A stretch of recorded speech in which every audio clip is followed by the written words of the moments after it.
I think this year is proving to be a tough one, and I think one of the main challenges, one is the liquidity. Is with the drop of oil prices, what we have noticed is that many of the governments now are withdrawing some of their surpluses and deposits in banks. In some countries, they're also competing with the private sector over the deposits in the banks, and therefore banks have had to go now and try to raise some deposits from outside the region. I think the other thing that we see this year is that with the restructuring that's happening, we see it's a lot of downsizing and in terms of capital. And when you do that, that means if there are people who are being let go or redundant, what that means is that a lot of the consumers today, consumer demand will probably go down, and that will probably be felt towards the Q4, I think, in the year, because a lot of those people are being left now till the end of year, to end of mid-year when the school is over. So I think those two are, for me, are things, the challenges that are going to be for local banks that are going to have a difficult time to deal with.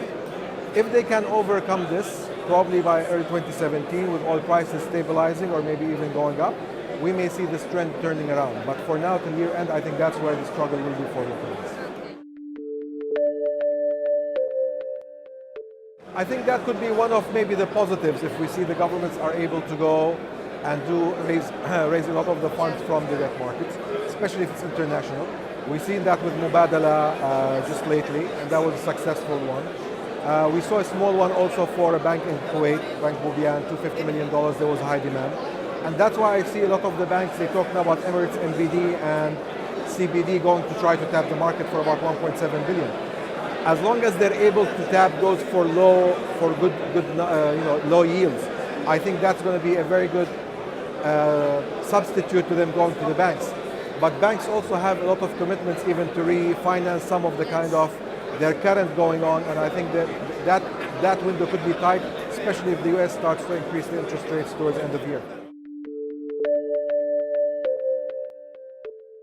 The appetite for GCC paper is strong, especially for the A-rated ones. If you are for Qatar, for UAE, for Saudi, even the government when they wanted, they went to syndicated loan, so they tapped the market.